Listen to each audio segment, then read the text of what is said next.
여러분 안녕하세요. 닥터 입사시 김서연입니다. 날씨가 추워지면서 뇌 관련 질환을 호소하는 환자분들이 늘었다고 합니다. 한국인 뇌 관련 사망률 1위인 뇌졸중. 흔히 중풍이라고도 불리는 이 병은 암에 이어서 높은 사망률을 기록할 정도로 위험한 병입니다. 머릿속에 시한폭탄이라고 불리면서 치료 후에도 장애와 후유증을 남기는 뇌졸중.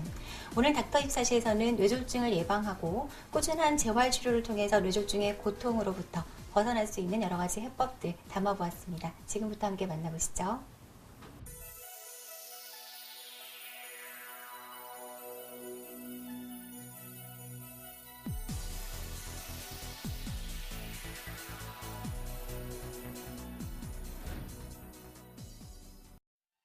일교차가 커지고 찬바람이 불면 가장 먼저 조심해야 할 질환 뇌졸중. 치료가 조금만 늦어도 치명적인 후유증을 낳기 때문에 본인은 물론 가족들의 삶까지 마비시키는 질환이기도 합니다. 우리나라 사망 원인 2위 뇌졸중. 오늘 닥터 24시는 뇌졸중의 종류와 증상 그리고 올바른 치료법과 예방법에 대해 알아봅니다.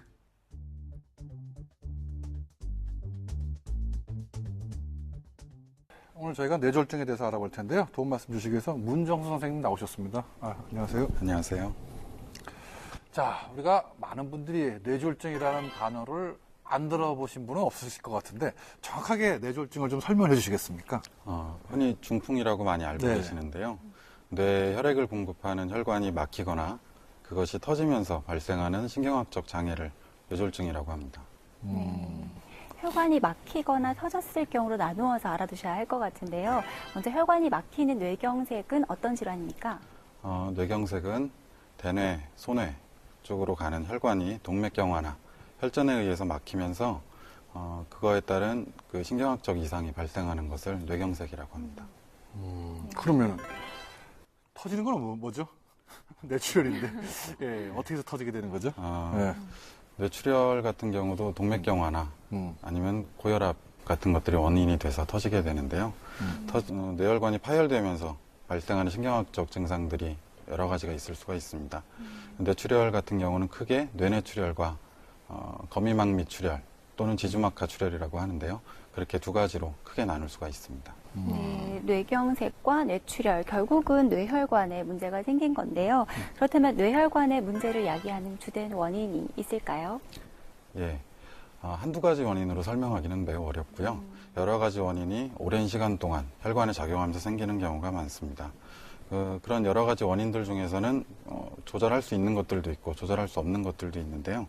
조절 불가능한 위험인자로서는 나이라든지 인종, 성별, 그리고 뇌졸중의 과거력이라든지 가족력이 있는 경우 이런 것들은 본인이 노력한다고 해서 고쳐질 수 있는 것들이 아니고요. 반면에 본인이 노력하거나 병원을 찾아서 해결할 수 있는 여러 가지 위험인자도 있습니다. 대표적인 것이 고혈압이나 당뇨병, 고지혈증, 그리고 흡연, 그리고 심장 질환 같은 것들이 있을 수가 있고요. 그 외에 여러 가지 원인들이 있지만 다 병원에 오셔서 검사하면 해결할 수 있는 것들이 절반 이상은 되고 있습니다. 그렇군요. 그러면 말씀 중에 뭐 가족력도 있다고 말씀하셨는데 그렇다면은 많은 분들이 뇌졸중이 과연 유전인가 이런 거 궁금해하실 것 같은데 어떻습니까?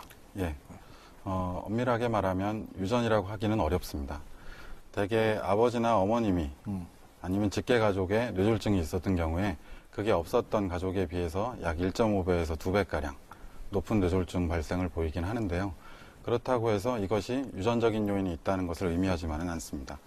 대개 한 가족의 식사 습관이라든지 생활 방식 이런 것들을 포함한 모든 환경적인 요인을 같이 공유하고 있기 때문에 가족들 간에는 비슷한 병에 걸릴 확률이 매우 높습니다. 따라서 부모님이 뇌졸중을 앓았다고 하더라도 추후에 여러 가지 위험 요인들을 조절하고 병원을 찾아 검사를 한다면 검사를 하고 올바른 생활 습관을 가진다면 충분히 예방할 수 있는 것들이 많이 있습니다. 네, 올바른 생활 습관이 결국은 중요한 것 같은데요. 그런데 이 뇌졸중이 갑작스럽게 찾아오는 만큼 굉장히 불안하실 것 같으세요. 이제 미리 전조 증상을 알아두신다면 대비를 하실 수 있으실 것 같은데 어떤가요? 예, 말씀 중에 굉장히 중요한 말이 있었는데요. 갑자기 발생하는 게 가장 특징적인 거고요. 서서히 발생하는 질환은 뇌경색이 아닐 확률이 많습니다. 대개 갑자기 발생하는 반신마비라든지 감각장애, 발음 이상, 아니면 말을 하고 싶은데 안 나온다든지 잘 못 알아듣는다든지 갑자기 어지러워진다든지 균형을 잡기 어렵다든지 물체가 둘로 보인다든지 갑자기 사례가 들려서 호전이 되지 않는다든지 이런 증상들이 있으면 뇌졸중을 시사하는 소견이 되겠고요. 그런 경우에는 빨리 신경과 진료를 받는 게 좋겠습니다. 근데 뭐 이렇게 얘기를 쭉 해보면 어디가 좀 저린 것 같다.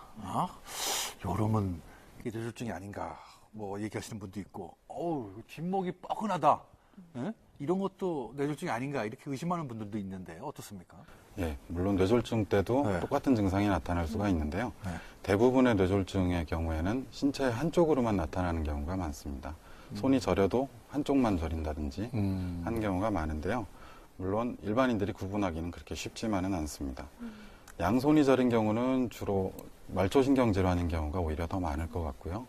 그리고 뒷목 당김이 있을 경우에는 어깨나 목 쪽의 질환을 의심해 보는 경우가 더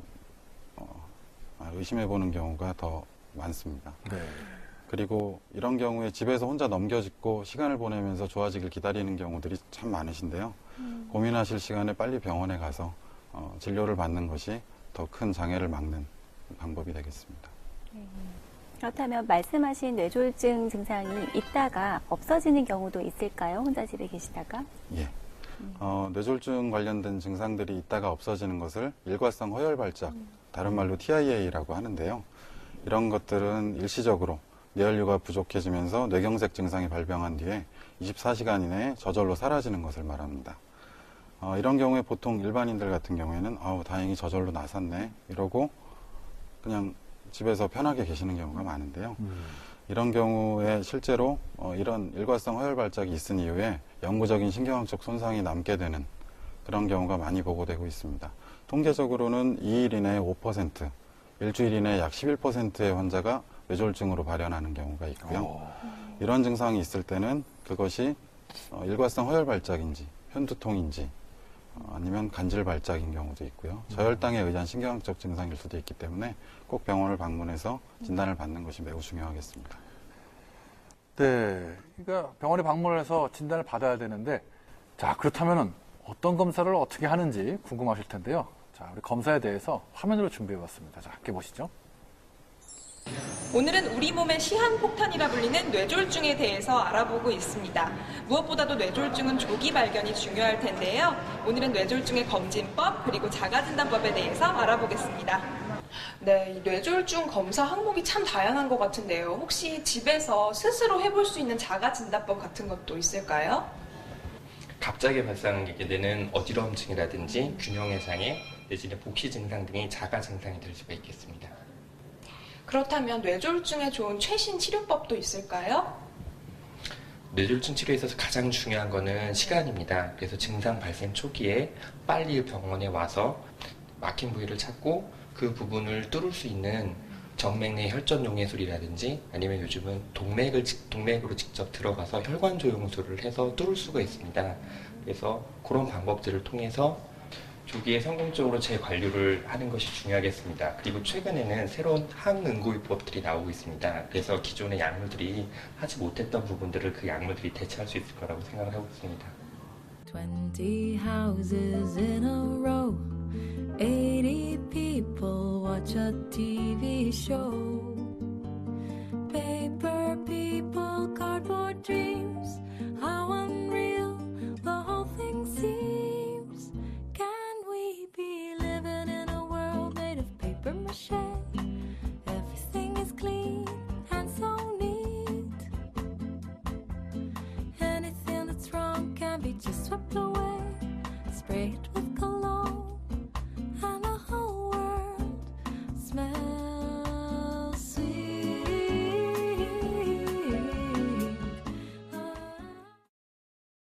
오늘은 뇌졸중의 검진법 그리고 자가진단법에 대해서 알아봤습니다. 몸이 조금 이상해도 이러다 괜찮겠지 하는 경우 많은데요. 뇌졸중의 전조 증상일 수 있으니까요. 몸이 조금 이상하면 반드시 전문의를 찾아가서 상담 받으시길 바라겠습니다. 자, 그러면 조기 검진을 한다. 그럴 때는 어떤 항목들을 해야 되는 건가요? 예, 고혈압, 당뇨, 고지혈증 여부에 대한 혈압 측정 및 혈액 검사가 기본적으로 이루어져야 되고요. 뇌졸중의 직접적인 위험 요소 중에 하나인 심방세동, 부정맥인데요. 이걸 파악하기 위해서 심전도 검사, 그리고 다른 심장 질환이 없는지에 대해서 심초음파 검사가 필요하겠습니다. 그리고 가장 직접적으로 영향을 미칠 수 있는 뇌혈관에 대한 검사가 또 필요하겠는데요. 뇌 자기공명 영상 촬영, MRI나 그리고 혈관 촬영인 MRA 등을 통해서 뇌혈관의 모양과 상태를 파악하는 게 매우 중요하겠습니다. 그리고 뇌혈류 초음파 검사와 경동맥 초음파 검사를 통해서 뇌혈관 안에 혈류 상태를 측정하는 것이 매우 중요하겠습니다. 네, 검사를 통해서 만약에 조기에 알게 되면은 치료는 어떻게 이루어지나요? 먼저 고혈압이나 당뇨, 고지혈증 같은 경우에는 꾸준한 약물 치료를 하면서 계속 추적 관찰을 하는 것이 필요하겠고요. 심방세동이라는 부정맥이 발견된 경우에는 항혈전제 그리고 항부정맥제를 통해서 심장질환을 치료하는 게 필요하겠습니다. 그리고 조기 검진을 통해서 혈관에 협착이 있다는 것이 발견이 된 경우에는 뇌혈관 성형술이나 목동맥 내막 절제술 같은 것을 통해서 좁아진 혈관을 넓히고 약물 치료를 통해서 다시 혈관이 좁아지지 않게 예방을 해야 하겠습니다. 하지만 단순하게 약물 치료를 한다고 해서 모든 위험 요인이 제거되는 것은 아니고요. 가장 기본적인 것들이지만 잘 하지 못하는 것들이죠. 적절한 운동과 식습관 조절, 그리고 금연, 그리고 기본적인 이런 예방 활동들을 계속 중요하게 생각하고 실천하는 게 제일 중요하겠습니다. 네, 흔히들 아스피린을 뇌혈관 질환에 예방하고자 드시는 분들이 많이 계신데요. 이 아스피린과 뇌졸중에 관해서도 말씀 부탁드리겠습니다. 예, 아스피린은 다들 영양제처럼 드시는 분들이 굉장히 많은데요. 혈소판의 기능을 떨어뜨려서 혈전, 즉 피떡이 생기는 것을 막아주는 그런 약입니다. 따라서 이런 여러 가지 원인에 의한 뇌경색의 위험을 줄여주는 데는 상당히 도움이 될 수가 있는데요. 하지만 혈소판의 기능을 떨어뜨리기 때문에 혈전은 덜 생기지만 반대로 피가 잘 굳지 않게 되는 현상이 발생하게 됩니다. 그래서 일반적으로 아스피린을 드시는 분들 같은 경우에는 손등이나 팔에 멍이 잘 드는 걸 볼 수가 있는데요. 따라서 응고장애나 다른 질환으로 인해서 혈소판 기능이 떨어지거나 피가 잘 멎지 않는 병을 가진 분들이 단지 몸에 좋다는 이유로 아스피린을 복용한다면 치명적인 출혈의 위험을 안고 생활할 수가 있게 되겠습니다. 따라서 그리고 아스피린은 위벽의 보호 기능을 약하게 만드는 효과가 있는데요. 그것 때문에 위염이나 위궤양을 유발하거나 기존에 있던 질환을 더 악화시키는 경우가 많이 있습니다. 따라서 아스피린을 드시고 싶을 때는 꼭 의사의 진단을 받고 처방을 받아서 복용하시는 게 필요하겠습니다. 영양제로 생각하고 마구 드시면 안 된다 이런 말씀이신 것 같은데, 자, 그 뇌졸중 일단 생기면 치료는 어떻게 되는 건가요? 네. 뇌졸중이 발생하면 먼저 뇌출혈인지 뇌경색인지를 구분해야 되겠죠. 치료가 완전히 다르거든요. 뇌출혈 같은 경우에는 출혈의 양과 위치에 따라서 수술을 할지 보존적인 치료를 할지를 구분해서 치료를 하게 되겠고요. 뇌경색이라면 일단 3시간 안에 도착한 경우에는 막힌 혈관을 직접 재개통해주는 시술이나 약물 치료를 받을 수가 있습니다. 그렇게 한 경우에는 예후가 굉장히 좋은 걸로 되어 있는데요. 그렇지 않고 3시간 이후에 도착한 경우에는 약물 치료와 뇌경색의 악화를 막는 여러 가지 치료들을 병행하게 되어 있습니다. 뇌출혈이나 뇌경색 모두 급성기에 시행하는 여러 가지 치료가 환자의 예후를 결정하는 데 굉장히 중요한데요. 따라서 이런 뇌졸중이 의심되는 상황이라면 무조건 빨리 병원을 이동하는 게 가장 중요하겠습니다. 네, 발병했을 경우에 1분 1초가 정말 중요할 것 같은데요. 뇌졸중으로 쓰러질 사람이 계셨을 경우에 응급 대처 방법은 어떻게 됩니까? 뇌혈관이 막히는 경우에 골든타임을 3시간으로 잡습니다. 증상 발생한 지 3시간 안에 혈전용해제를 투여하게 되면 막힌 혈관을 뚫어서 증상을 호전시킬 수 있는 확률이 대단히 높은데요. 앞서 말씀드린 뇌경색의 증상이 있을 경우에는 지체 없이 119에 신고를 한 뒤에 환자를 이송할 수 있도록 해야 하겠고요.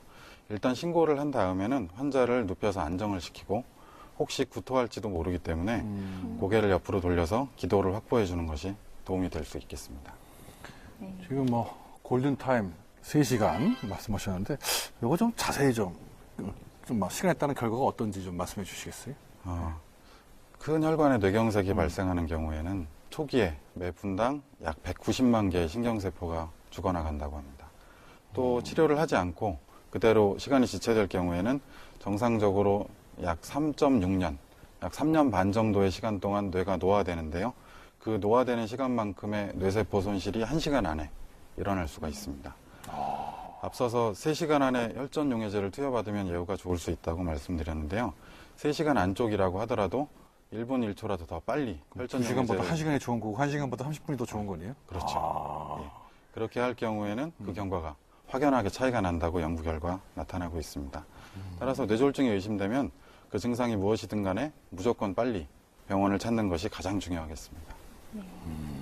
3시간이 쉬운 건 아닐 것 같아요. 그렇지. 119 부르고 오고 네. 뭐 어쩌고 어쩌고 이게 가족들한테 물어보고 의사결정이 좀 오래 걸리고 병원에 빨리 가야 되냐 말아야 되냐 이런 얘기하다가 또 시간이 연락도 안 되고 어쩌고 하다 보면 시간이 후딱 갈 것 같은데 쉽지 않은 것 같습니다. 네. 고민하지 마시고 그냥 가시라고 그러신 것 같습니다. 그리고 그렇다면 뇌졸중의 후유증과 합병증에 대해서도 궁금한데요. 말씀해 주시겠습니까? 예. 뇌졸중의 후유증은 아까 처음에 말씀드렸던 그 전조 증상 내지는 뇌졸중의 증상들이 그대로 남아있는 경우가 제일 많습니다. 따라서 반신마비나 감각장애, 발음장애, 어지러움 이런 것들이 다 남아있을 수가 있고요. 그 외에 같이 동반될 수 있는 후유증으로는 그 마비된 쪽에 손과 발이 부으면서 통증이 동반되는 경우가 제일 많습니다. 특히나 어깨 관절의 통증이 제일 흔하게 보고가 되고 있고요. 또 음식물을 잘 삼키지 못해서 가끔 병원 가시면 콧줄 낀 환자들을 본 적이 있으실 텐데요. 비위간이라고 하는데 이걸 통해서 음식을 섭취하게 되고요. 이런 것 때문에 심한 경우에는 기관절개를 해서 지내야 되는 경우도 종종 있습니다. 그리고 마비된 쪽에 팔다리 근력이 그렇게 떨어지지 않는데도 불구하고 뇌경색 이후에 걸음을 잘 걷지 못한다든지 팔다리의 강직이 심해지는 양상의 혈관성 파킨슨병이 나타나는 경우도 있는데요. 그 외에도 여러 가지 후유증이 있습니다. 성기능 장애라든지 배변, 소변 장애, 그리고 침을 흘리거나 의식이 저하되는 이런 합병증들도 드물지 않게 나타나고 있습니다. 저 어릴 때 생각을 해보면 동네 이렇게 골목길에 보면 이렇게 약간 지팡이 짚고 이렇게 절룩절룩거리시는 노인분들 꽤 많고 또 이렇게 호두 같은 거 이렇게 손에 뇌졸중에 좋다 그래서 이거 굴리는 분들 참 많았는데 요즘에 참 그런 분들이 눈에 잘 안 띄는 것 같습니다. 어디 기관에 계신지. 자, 근데 뇌졸중이랑 치매도 관련이 있다. 많은 분들 생각하시고 계실 텐데 이거 설명 좀 해주시죠. 네. 예, 당연히 연관이 있는데요. 뇌에는 기억력이나 언어 능력, 주의 능력, 시공간 감각, 그리고 수행 능력을 담당하는 부분이 여기저기에 산재해 있습니다. 그래서 뇌경색으로 통해서 이런 부분에 손상이 가게 되면 앞서 말씀드린 기능들이 손상을 받게 되고 이런 종류의 인지기능 장애가 발생하는 것을 혈관성 치매라고 합니다. 혈관성 치매가 동반돼 있는 뇌경색 환자들 같은 경우엔 몸이 많이 불편하시죠. 몸이 많이 불편한 가운데 기억력도 떨어지고 길도 못 찾고 일상생활 동작 수행이 굉장히 어려워지는 이런 엎친 데 덮친 격이 되는 경우가 많습니다.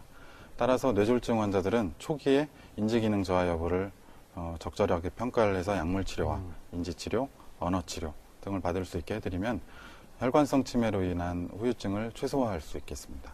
네, 후유증과 합병증이 정말 무서운 질환이니만큼 보다 적극적으로 예방할 수 있는 방법이 궁금한데요. 또 특별히 더 주의하셔야 될 부분들이 계실까요? 가장 쉽게 할 수 있지만 또 어려운 방법인데요. 금연, 네, 절주, 네. 그리고 적절한 운동. 이 세 가지가 가장 필수적입니다. 참 어려운 것들이네요. 세 가지 모두. 흡연 같은 경우는 다들 폐암의 위험 인자로만 알고 계신 경우가 많죠. 하지만 심뇌혈관 질환의 가장 큰 원인 중에 하나가 되겠습니다. 흡연자의 경우는 비흡연자에 비해서 뇌졸중 확률이 약 2배가량 높은데요. 하루에 4갑 정도의 담배를 피운다면 약 4배 정도의 뇌졸중 발병률이 증가한다고 알려져 있습니다. 하지만 또 담배를 끊고 5년 정도가 지나게 되면 뇌졸중의 위험이 비흡연인과 비슷해진다고 하는데요. 결국 담배는 꼭 끊는 것이 필요하겠습니다. 그리고 술은 하루에 한 잔 정도 하면은 오히려 심뇌혈관 질환에 예방적인 효과를 보인다라고 알고 계시는데요. 하지만 과음하고 폭음은 오히려 뇌졸중의 위험을 크게 증가시키게 됩니다. 따라서 음주는 최대한 자제하는 게 좋겠고요. 그리고 고혈압이나 당뇨병, 고지혈증이 있다면 적극적인 치료를 통해서 안전한 범위로 조절을 받으셔야 하겠습니다. 그리고 정기적으로 뇌혈관의 상태를 보는 것이 가장 적극적인 예방 방법이 되겠는데요. 아까 말씀드린 MRI나 MRA를 통해서 혈관 검사를 하고 그리고 뇌혈류 초음파 그리고 경동맥 초음파를 통해서 동맥경화 정도를 평가한다면 확실하게 예방할 수 있는 치료를 할 수가 있을 것 같습니다. 예, 결론적으로 뇌졸중 예방을 위해서 진료가 필요한 경우가 정리하면 5가지 정도로 말씀드릴 수가 있을 것 같은데요. 첫 번째, 한 번이라도 뇌졸중을 앓은 적이 있는 분들, 당연히 병원을 잘 다니시겠죠. 네. 그리고 두 번째로 60세 이상의 고령인 경우, 그리고 세 번째로 가족 중에 뇌졸중 환자가 있거나 뇌졸중으로 돌아가신 분이 있는 이런 경우, 그리고 흡연이나 과음 등과 같이 나쁜 생활 습관을 가진 경우, 그리고 고혈압이나 당뇨, 고지혈증 같은 이런 기저질환을 갖고 계신 경우, 이 5가지의 경우는 주저없이 가까운 신경과 의사와 뇌졸중 예방에 대해서 상담을 하시는 것이 필요하겠습니다. 그러니까 이 5가지 중에 한 가지라도 있어도 가시라는 말씀입니까? 아, 그렇죠. 근데 웬만한 사람들은 집에 가족용기권 한 2-3가지는 기본으로 있을 것 같은데요. 네, 그럴 것 같습니다. 그렇다면 한 번 뇌졸중에 걸렸다. 지금 아까 과거력 있는 분들은 치료를 받으시라고 얘기했는데 상담을 받으시라고 말씀하셨는데 이런 분들 재발 안 되려면 어떻게 해야 되는 겁니까? 일단 정기적으로 네. 혈압 체크하고 혈당을 체크하고 하는 것들이 필요하고요. 고지혈증 같은 경우는 약물 치료를 하면서 피검사를 안 해보고 계신 경우가 굉장히 많습니다. 그래서 정기적인 혈액 검사가 꼭 필요하겠고요. 1년에 한 번 정도는 뇌혈류 초음파와 경동맥 초음파를 통해서 혈관 내 혈류 흐름을 체크하는 것이 필요하겠습니다. 그리고 MRI나 MRA를 통해서 정기적인 혈관 촬영을 하면 큰 도움이 될 수 있겠습니다. 또 한 번 뇌졸중이 있었던 그런 경우에는 어떤 증상이 생기든 간에 뇌졸중으로 인한 증상이 아닌지 빨리 확인하는 것이 필수적이 되겠습니다. 그리고 민간요법이나 시간이 가면 좋아지겠지 하고 시간을 보내고 계신 분들이 상당히 많은데요. 아까 3시간 말씀드렸다시피 무조건 빨리 병원에 내원하시는 게 가장 중요하겠습니다. 오늘은 뇌졸중에 대해서 자세히 알아봤는데요. 마지막으로 시청자분들을 위해서 당부의 말씀 부탁드립니다. 예, 불과 몇 년 새 뇌졸중, 그중에서도 뇌경색의 빈도가 점점 증가하고 있습니다. 그러다 보니 근거 없는 민간요법도 예전보다 많이 늘었고요. 약물에 의존하는 경우도 많은데요. 그런 것들에 관심 두지 마시고 가장 중요한 것은 꾸준한 운동과 규칙적인 생활, 그리고 적절한 식이, 금연, 금주 하시는 것이 되겠습니다. 거기에 덧붙여서 정기적으로 병원 검진을 통해서 추후 발생할 수 있는 위험 요인을 조절하고 치료함으로써 뇌졸중의 위험을 현저하게 줄일 수가 있겠습니다. 네, 모든 병들이 그렇겠지만 뇌졸중은 특히 예방이 중요한 질환인데요. 무엇보다 올바른 생활 습관과 식습관이 중요합니다. 매일 30분 이상 적절한 강도의 운동을 하시고요. 적정 체중을 유지하시는 것이 중요합니다. 그리고 신선한 야채와 과일을 충분히 드시되 육류는 살코기 위주로 조금만 드시고요. 소금 섭취를 줄이셔야 합니다. 또 정기적인 건강검진을 통해서 혈압과 혈당 관리를 철저하게 해주시고요. 새해를 맞아서 금연 계획을 세우셨던 분들은 꼭 실천하셔서 뇌졸중을 예방하시기 바라겠습니다. 그리고 가장 중요한 것은 증상이 생기면 시간을 지체하시지 마시고 즉시 병원으로 가셔서 그에 대한 적절한 치료를 잘 받으실 수 있도록 초기 증상에 대해서 숙지해 두시는 것이 필요합니다.